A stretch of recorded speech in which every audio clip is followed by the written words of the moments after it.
Factors on which the force of friction depends. Factors में क्या होता है? तथ्य, पॉइंट्स, जिन पे कि हमारा फोर्स ऑफ फ्रिक्शन, जिन पे कि हमारा घर्षण बल डिपेंड करता है। ऐसी चीजें हमको बतानी है यहाँ पे कि जिन पे हम घर्षण बल को अपने, जिनके बारे में समझ सकते हैं, right. The force which opposes the motion of a body over another is called force of friction. ऐसा फोर्स, ऐसा बल जो एक बॉडी का दूसरे बॉडी के ऊपर मोशन की गति का, यानी कि मोशन का या गति का विरोध करता है, अपोज करता है, विरोध करता है। चलने का विरोध करता है, तुम्हारे दौड़ने का विरोध करता है, उसको कहते हैं force of friction. The force of friction depends upon the following factors. नीचे कुछ तथ्य दिए गए, नीचे कुछ बातें दी गई हैं, जिनके द्वारा हमको ये पता चलेगा कि हमारा फोर्स ऑफ फ्रिक्शन किस पे डिपेंड करता है। पहला क्या है? On the horizontal surface the force of friction is directly proportional to the weight of the body which moves. Horizontal surface पे पहली बात, पहला पॉइंट क्या है हमारा? ऑन द हॉरिजॉन्टल सरफेसेस, जो हमारी हॉरिजॉन्टल सरफेसेस होती हैं उन पे करता है ये। The force of friction is directly proportional to the weight of the body which moves. और दूसरी बात क्या है? ये प्रोपोर्शनल होता है, डायरेक्टली प्रोपोर्शनल होता है किसके? वेट के, यानी कि वजन के, भार के। जो भी चीज है उसका जितना वेट होता है उतना ही ज्यादा हमारा फ्रिक्शन लगेगा, बल पड़ेगा। अगर हमारी, मान लिया हमने 10 किलो की बोरी रखी है तो फ्रिक्शनल फोर्स हमारा कम लगेगा। हमने 100 किलो की बोरी रख दी तो फ्रिक्शनल फोर्स हमारा ज्यादा लगेगा। जितने ज्यादा भार बढ़ेगा उतने ज्यादा फ्रिक्शनल फोर्स बढ़ता जाएगा। Next point, the force of friction depends on the nature of the surface is contact. और जिस सरफेस के हमारा पहला वाला पार्ट जिसके कांटेक्ट में है उसकी नेचर पे डिपेंड करता है, यानी कि वो किस चीज की है।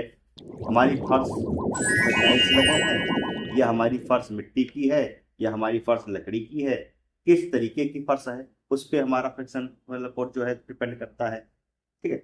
एग्जाम्पल के लिए, the force of friction between a pair of highly polish surfaces, यानी कि बहुत चिकनी सतह है, बिल्कुल पॉलिश सतह है, वहां पे कुछ भी नहीं है, तो अगर उस पर हम लोग फोर्स ऑफ फ्रिक्शन अप्लाई करें तो इन वेरी स्मॉल, बहुत कम होता है, and compare to the force of friction between two rough surface. अगर रफ सरफेस होगी, अभी हमने बता ही दिया आपको पहले से ही, रफ सरफेस होगी तो फ्रिक्शन ज्यादा होगा, और पॉलिश सरफेस होगी, चिकनी सतह होगी तो फ्रिक्शन कम लगेगा। The force of friction does not depend upon the area of the surfaces in contact. और अगर कांटेक्ट में एरिया की बात की जाए, अगर ज्यादा बड़ा है या ज्यादा छोटा है एरिया, तो उसमें कोई फर्क नहीं पड़ता है। ठीक। चाहे तुम कलकत्ता से पेशावर चले जाओ और चाहे उस दूसरे दरवाजे से यहाँ तक आ जाओ, फ्रिक्शन फोर्स पे कोई अंतर नहीं पड़ता, वो सेम ही रहता है। बस ये सरफेस पे अंतर पड़ता है।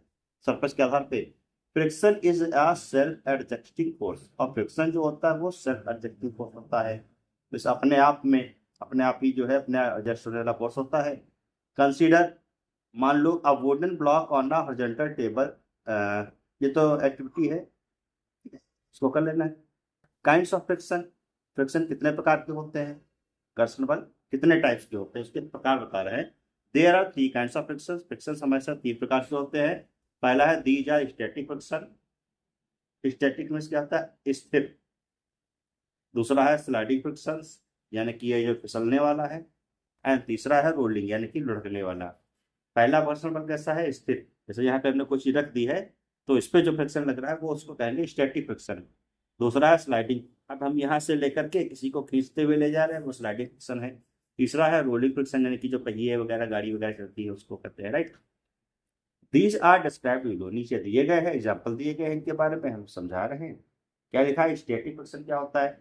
Friction is a self adjusting force, अभी हमने बताया था फ्रिक्शन सेल्फ एडजस्टिंग फोर्स हो, अपने आप एडजस्ट हो जाता है, अपने आप उसमें जो है जो भी करना होता है।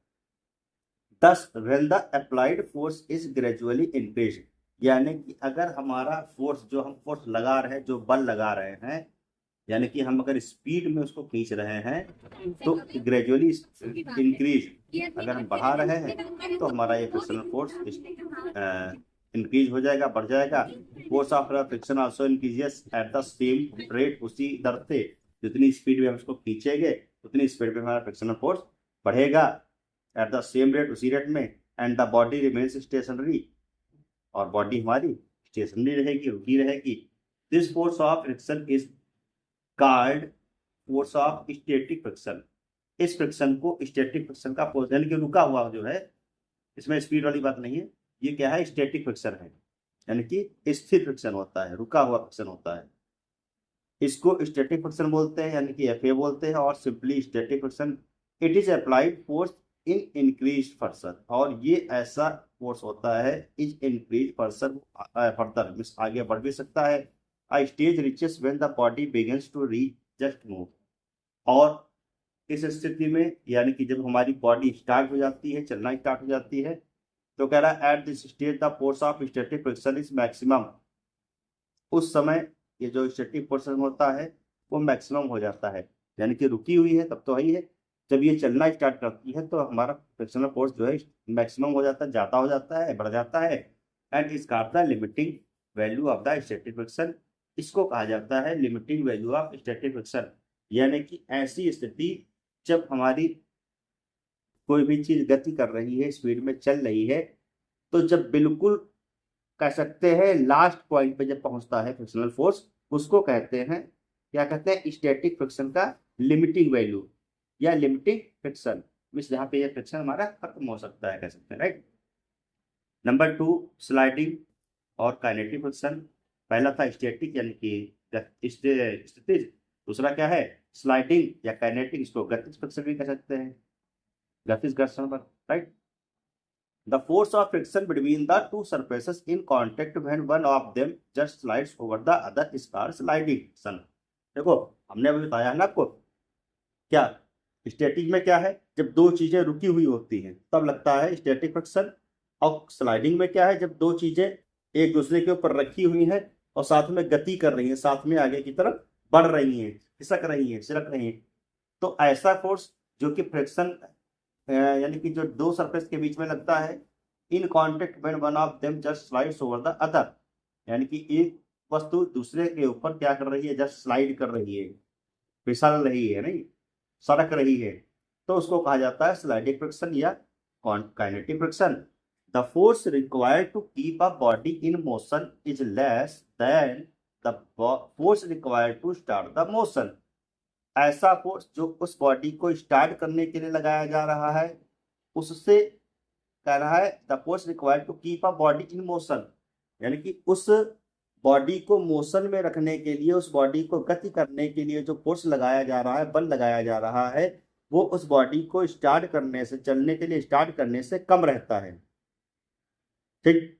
यानी कि हम यहाँ पर रखे हैं कोई चीज, तो इसको जो हमको खींचने के लिए जो बल लगाना पड़ेगा है, वो क्या होगा, क्या कह रहा है, ऑलवेज लेस रहेगा, कम रहेगा, नहीं। The force required to keep a body in motion is less, यानी कि उसको मोशन रखने में जो फोर्स लगता है वो कम रहता है, और स्टार्टिंग वाला जो मोशन होता है फोर्स का, वो ज्यादा लगता है। फिर क्या है, rolling friction. The force of friction adjusting between the, अच्छा एग्जांपल समझ लो, जैसे गाड़ी स्टार्ट करते हैं, गाड़ी में जब लोग चाबी लगाते हैं, स्टार्ट करते हैं गाड़ी में, तो क्या होता है, यानी कि उसमें ज्यादा उसमें पावर लगती है ना, और जब इसमें स्पीड पकड़ने लगती है तो ज्यादा ताकत नहीं लगती है, नहीं। रोलिंग फ्रिक्शन, रोलिंग फ्रिक्शन क्या होता है, the force of friction existing between the two surfaces in contact when one of them is rolling over the other is called rolling friction. जब एक कोई चीज किसी भी दूसरी सतह के ऊपर, एक सतह यानी कि एक कोई हमारी वस्तु है, चाहे हमने ग्लास ले लिया या सिलेंडर ले लिया या ऐसी कोई चीज ले ली, जो दूसरी सतह के ऊपर मूव कर रही है, रोल कर रही है, लुढ़क रही है, तब जब फ्रिक्शन लगता है उसको कहा जाता है रोलिंग फ्रिक्शन। एग्जाम्पल के लिए resistance of the motion of A ball rolling over a floor, एक हमने बॉल ले ली जो कि हमारी फर्श पर लुढ़का रहे हैं, ये एग्जाम्पल हमारा हो जाएगा रोलिंग फ्रिक्शन का। Rolling friction is much smaller than the sliding friction, लेकिन जो रोलिंग फ्रिक्शन होता है वो हमारे स्लाइडिंग फ्रिक्शन से कम रहता है। सिंपल सी बात है, एक लकड़ी का बड़ा सा लट्ठा ले लो, लकड़ी का एक बड़ा सा गट्ठा ले लो, उसको जमीन पे खिसकाओगे, ताकत ज्यादा लगेगी। उसी को हमने एक ट्राली में रख लेंगे, डाल लेंगे, या किसी पहिए वाली लकड़ी एक बना लेंगे, पहिया उसमें नीचे लगा लेंगे, उसके ऊपर रख लेंगे, तब ले जाएंगे तो ताकत कम लगेगी। अगर हमको ताकत ज्यादा लग रही है तो फ्रिक्शन हमारा ज्यादा फोर्स है, और ताकत कम लग रही है तो फ्रिक्शनल फोर्स हमारा कम है। समझ आया? जैसे इस मैच को हमें खिसकाना हो, मान लिया, ठीक है, तो इसको मैं इसको खिंचाएंगे तो थोड़ी ताकत ज़्यादा लगेगी नहीं। और इसके नीचे हम बॉल रख दें 4, नीचे उसके पहिए लगा दें, तब खींचे। जैसे तुम्हारी दुकान पे काउंटर है, तो काउंटर खींचने के लिए नीचे पहिए लगे हैं ना, क्यों लगे हैं? फ्रिक्शनल फोर्स को कम करने के लिए। ये जो हमारा रोलिंग फ्रिक्शन होता है ये सबसे कम होता है, स्लाइडिंग फ्रिक्शन से भी कम होता है। और ये कौन सा था तीसरा वाला, स्टैटिक फ्रिक्शन से तो बिल्कुल कम होता है, स्टैटिक में ज्यादा होता है। तो कह रहा है एग्जाम्पल के लिए हमने बता ही दिया है, तो उसके हमने rolling friction is much smaller than the sliding friction, that is why all vehicles are mounted on wheels. यही कारण है कि जितनी भी गाड़ियां होती हैं वो किस पे होती है, व्हील्स पे होती है, पहिए पे होती है। सारी गाड़ियों में पहिए इसीलिए लगाए जाते हैं कि फ्रिक्शन हमारा कम लगे हैं। और साथ में कह रहा है wheels and ball bearings are used in machines where rotatory motion is required. और जब इनको रोटेट करवाना होता है, यानी कि घुमाना होता है, तो वहां पे क्या लगाए जाते हैं? बॉल बियरिंग्स लगाए जाते हैं। बैरिंग्स वगैरह पड़ती हैं गाड़ियों में, मशीनों में बैरिंग पड़ती हैं, इसीलिए पड़ती हैं कि वो रोटेट करता रहे आराम से। हाँ, in a ball bearings the axle rotates on the balls without sliding. Ball bearing में क्या होता है, जो एक्सल यानी कि एक्सल जो होता है वो बॉल्स के ऊपर रोटेट करता रहता है, घूमता रहता है, विदाउट मूविंग। आगे स्लाइड नहीं करता है, लेकिन ये हमारा इस तरीके से घूमता रहता है बॉल्स के ऊपर। इसको बच्चों का बाकर आता है उसमें कम, उसमें जो नीचे वो लगे होते हैं पहिया, ताकि बच्चों को फ्रिक्शन कम लगाना पड़े। बस साइकिलों में ही पड़ा था नहीं, उसमें बॉल बियरिंग बाइसिकल में लगे होते हैं। Why is friction considered a necessary evil? Friction को हमेशा हम लोगों ने एक नेसेसरी एविल क्यों माना है, एक जरूरी पाप क्यों माना है? एडवांटेजेस ऑफ फ्रिक्शन, फ्रिक्शन का एडवांटेज क्या है, फ्रिक्शन का फायदा क्या है? हम लोग कहते हैं फ्रिक्शन बेकार है, अरे इसमें बहुत ताकत लगती, बहुत मेहनत लगती है, मार चलते चलते थक जाते हैं। ना हो तो अच्छी बात है। अब मान लो तुमको पहाड़ पे चढ़ना पड़े, फ्रिक्शन ना हो है तो पहली बात तो चढ़ नहीं पाओगे। मान लो धोखे से कहीं चढ़ चढ़ा गए और अगर रपट गए। फ्रिक्शन इज वेस्टफुल, फ्रिक्शन बहुत बेकार होता है। It causes lots of energy, ये बहुत ज्यादा हमारी ऊर्जा का वेस्ट करता है, ऊर्जा खराब करता है, एनर्जी खत्म करता है। And causes wear and tear of machines, मशीनों की जो है टूट फूट कराता है, मशीनों को खराब कर देता है। हमारी मशीनें जो हैं उसकी वायरिंग वगैरह और सारे के पार्ट्स खराब हो जाते हैं। But on the other hand, लेकिन दूसरी तरफ अगर बात की जाए, our normal daily life would not be possible if there were no friction. अगर फ्रिक्शन ना हो तो हमारी जो लाइफ है, हमारा जो जीवन है, वो पॉसिबल नहीं होगा। गाड़ियों में जो टायर्स होते हैं, गाड़ियां जो होती हैं, तो हमारी गाड़ियां जो चलती हैं, तो अगर उनमें टायर्स के बीच में फ्रिक्शनल फोर्स ना हो तो जो ट्रक आ रही है तो कोई जरूरी नहीं रोड पे ही चले, है नहीं, थोड़ा सा खिसकेगी, वाजपेयी बाबा के मकान में जाली वाली सब तोड़ के मकान पे सीधे पहुंच जाएगी। तो ये फ्रिक्शन हमारे लिए बहुत इंपॉर्टेंट है every time. On the other hand, हमारी जो नॉर्मल लाइफ है वो not be possible at if there were no friction. अगर फ्रिक्शन नहीं होगा तो हमारी लाइफ संभव नहीं है, हम लोग नहीं कर सकते हैं। घर का nails and screws hold the wooden boards wall together due to friction. जो नेल्स होते हैं, नेल्स का मतलब कील है, ये नेल्स नहीं, हाथों वाले नहीं, कील। और स्क्रूज जो होते हैं होल्ड्स द वुडन बोर्ड्स, यानी कि जो लकड़ियों पे लगाए, यहाँ पे लगे, कहा गया मेरे को लगी है कील, हमारे तखत में भी कील लगी है, या हम दीवार पर जो स्क्रू लगाते हैं नहीं, दीवार पर कील घर से, तो वो तभी हो सकता है when together to the friction। जब फ्रिक्शन होगा, जब फ्रिक्शन होगा तभी हमारी ये कीलें वगैरह रुक सकेंगी। We are able to walk on the road due to the friction. जब फ्रिक्शन होता है तभी हम लोग रोड पर चल सकते हैं। Between the ground road and the soles of horse, हमारे जूतों के बीच में और रोड के बीच में जो फ्रिक्शनल फोर्स होता है उसी के कारण हम लोग रोड पर चल सकते हैं। हमने आपको पहले बताया भी था, हमको अगर फ्रिक्शन फोर्स का अनुभव करना है तो जूते को पूरा उसका घिस डालो, पहले कस के रगड़ो नीचे की जो सोल होता है, उसके बाद चल के दिखाओ रोड पे, है ना। In the friction between the road and the surface of the tyre, tyre के बीच की सतह है, टायर की सतह और जो रोड की सतह होती है उसके बीच का जो फ्रिक्शन होता है परमिट्स। जाते हैं वो वाले जो टायर लगा होता है नीचे, स्लाइडिंग वाले, उसमें तो हम लोग को बहुत फ्रिक्शन लगाना पड़ता है। इसमें जो शूज, अगर गाड़ियों के जो टायर्स होते हैं उनके बीच का उनका जो सरफेस होता है उसका और रोड के बीच का जो सरफेस होता है उसके बीच का जो फ्रिक्शन होता है वो सेफ ड्राइविंग के लिए क्या है, अलाउ करता है, सेफ ड्राइविंग सुरक्षित यात्रा करता है, हम कराता है हमारी। If there were no friction between the tyres and the road, अगर रोड और टायर के बीच में फ्रिक्शन ना होता तो it would not be possible to stop the vehicle, गाड़ी को रोकना संभव नहीं होता, गाड़ी रुक नहीं पाएगी। अगर फ्रिक्शन नहीं होगा तो गाड़ी हमारी ब्रेक लगाएंगे लेकिन चलती चली जाएगी। अच्छा कभी कभी क्या होता है, जितनी बहुत बढ़िया रोड होती है, छिड़ी रोड होती है, तो जब गाड़ी का वाला ब्रेक लगाता है तो क्या होता है, गाड़ी फिसल जाती है, आगे की तरफ बढ़ जाती है, एकदम से ब्रेक लगाते हैं तब भी आगे गाड़ी चली जाती है। फ्रिक्शन। नेक्स्ट वन क्या है, we are able to write on paper because of the friction between the pen pencil and the paper. हमारा पेन है, हमारी जो पेंसिल है, हमारा जो पेपर, उसके बीच में जो फ्रिक्शन है उसके कारण हम लोग कॉपी पे राइट कर पा रहे हैं। That is why it is very difficult to write on a glazed waxed paper.